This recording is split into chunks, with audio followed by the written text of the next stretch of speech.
대단히 반갑습니다. 수필 읽어주는 남자. 자한영 이종수입니다. 이번 시간은 712번째 시간으로 희망 찾아가는 길이라는 글을 읽어드리겠습니다. 희망 찾아가는 길 장정원. 독서 동호회의 한 회원이 지금은 희망을 찾아가는 길입니다.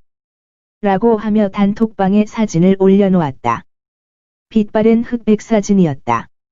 사진에는 낡은 옷차림의 두 여인이 희망이라는 글자가 새겨진 너럭바위 위에서 활짝 웃고 있었다. 지금으로부터 60년 전 어머니가 친구와 함께 망해암 올라가는 길가 바위에다 희망 두 글자를 새기고 찍은 사진이란다. 망해암은 안양의 대림대학 뒤편 쪽 산길을 따라 오르다 보면 관악산 자락으로 연결되는 능선의 한 봉우리 위에 제비집처럼 둥우리를 틀고 앉아있는 절이다. 밑으로는 깎아지른 절벽이 아스라하고 멀리 서해 바다가 보인다 하여 망해암이라 불리었다. 저녁 일몰이 장관이라 한다. 그 사진을 물끄러미 들여다보면서 1960년대 당시 사람들이 품었던 희망이란 과연 무엇이었을까 하는 생각이 좀처럼 뇌리에서 떠나지 않았다. 초등학교 때 현재명 작사 작곡의 희망의 나라로란 동요를 열심히 부르던 기억이 난다. 지금도 자유, 평등, 평화, 행복 가득한 곳 희망의 나라로 물결표 쌓인 하며 나지막하게 불러보면 귓가에서 종소리가 딸랑거리며 흔들리는 듯 기분이 좋아진다. 1960년대는 다들 헐벗고 가난한 시절이었다. 넘기기 힘든 보릿고개가 있었고 거리는 황폐했고 사냐는 헐벗었다. 그 당시 공동의 희망은 등 따습고 배불리 먹는 것, 우리도 한번 잘 살아보세였으리라. 희망은 잘 보이지 않았으나 모두 희망을 노래했고 염원했다. 콩나물시루처럼 빽빽하고 열악한 교실에서 올챙이 같던 어린애들의 초롱초롱한 눈망울을 바라보며 희망을 걸어봤을까? 강한 염원과 희망으로 우리는 기적의 경제 성장을 일구었고 작금의 경제 강국이 되었다. 절망하고 있을 때 비로소 희망은 더욱 또렷하게 보인다는 역설. 희망이 보이지 않던 시절에는 희망을 노래하고 희망을 찾아 나섰지만 어찌된 일인지 요즘엔 희망을 이야기하지 않는다. 희망이 실종된 것일까? 다들 먹고 살만하니? 희망을 걸 일이 없어서였을까? 혹은 예전에는 희망이라는 대상이 뚜렷하게 보였지만 요즘엔 희망이란 대상이 하도 다양하여 정작 무엇을 희망해야 하는지조차 잘 모르고 있는 것은 아닐까? 아니면 어떤 희망사항조차 이 땅에 남아있지 않아서였을까? IMF 시절 이 나라에는 희망이 없어 라는 말을 남기고 이민을 가버린 어떤 친구의 씁쓸한 말 한마디가 여전히 귓전에 맴돈다. 그는 왜 갑자기 희망이란 말을 화두로 던졌을까? 그러고 보니 그 전날 우리들은 함께 문학 탐방을 하고 돌아왔다. 동학농민혁명과 전봉준의 일대기를 그린 봉준이 온다를 읽고 이광재 작가를 만나 대화의 시간을 갖기로 하여 전주에 다녀왔다. 주말에 전주 한옥마을 거리는 젊은이들과 외국인들로 가득 찼다. 한옥마을의 고즈넉함과 생기발랄한 젊은이들로 붐비는 거리는 묘한 이질적 생동감과 여흥을 주었다.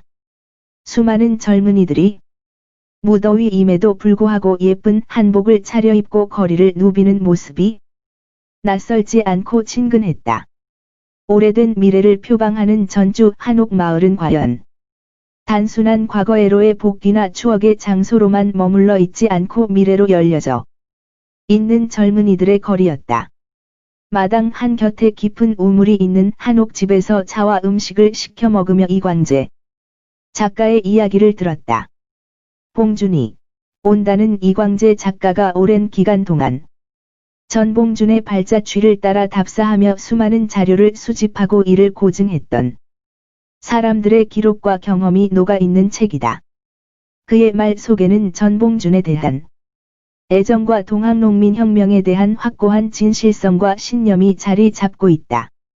그것은 마치 구부려지고 뒤틀려졌으나 아주 단단한 육지를 내보이며 역사적 상상력 속에 자라나 화염 같은 꽃을 피우는 오래된 배롱나무 같았다. 미완의 혁명. 그래서 지금도 계속 이어지는 민중 역사의 첫 장을 그는 동학혁명에서 찾으려 했다. 누군가 왜 이 책을 쓰게 되었는지 동기를 묻자 그는 한동안 뜸을 들이더니 이렇게 말했다. 이 책은 제가 목에 밧줄을 걸고 쓴 책입니다. 책을 쓰기 전 몇 년 동안은 방황의 시기였고 암울한 시절이었습니다. 글은 써지지 않고 생활은 궁핍하여 꼬리말이 아니었습니다. 친구를 만날라 치면 친구에게 내 차비와 술값을 준비하라 말하고 친구를 만났습니다. 하지만 이것도 한두 번이지 오래 하다 보니 이 세상이 지긋지긋해졌고 아무런 희망이 없어졌습니다. 그래서 하루는 죽어버리려 마음을 먹고 캔 맥주 하나를 들고 동네 근처에 있는 절에 올라갔지요. 완산 화암사 인근에는 높은 절벽이 있어 떨어져 죽기에는 안성맞춤이었습니다. 첫째 날 그 절벽에 벌벌 기어 올라갔더니 웬 젊은 남녀가 앉아 사랑을 속삭이고 있는 게 아니겠습니까? 그래, 그날은 그냥 캔 맥주 하나를 마시고 내려왔지요. 둘째 날에도 역시 캔 맥주 하나를 들고 암벽을 찾았지요.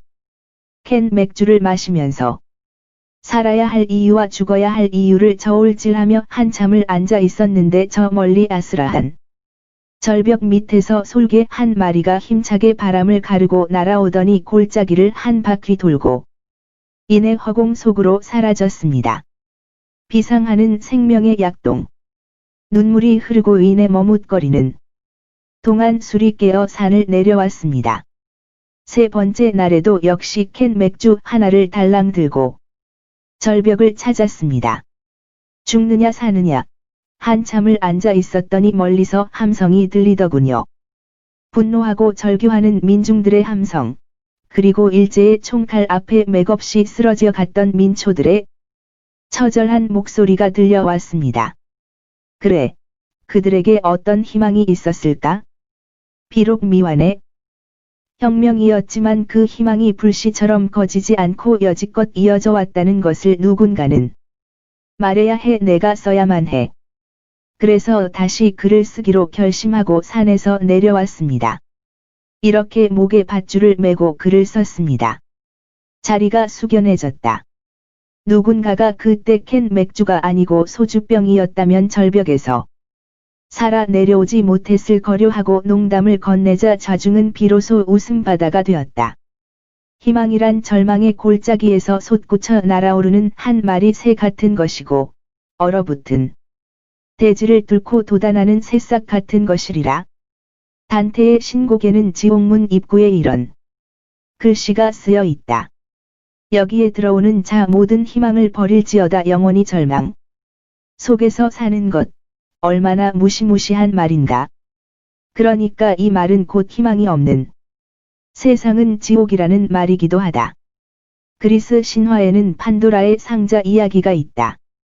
판도라가 열지 말라는 금기를 어기고 상자 뚜껑을 열었더니 그 속에서 장차 인간이 겪게 될 가난, 질병, 고통, 노화 등 온갖 재앙이 뛰쳐나와 세상에 퍼지고 마지막 상자 안에 남은 것은 희망뿐이었다.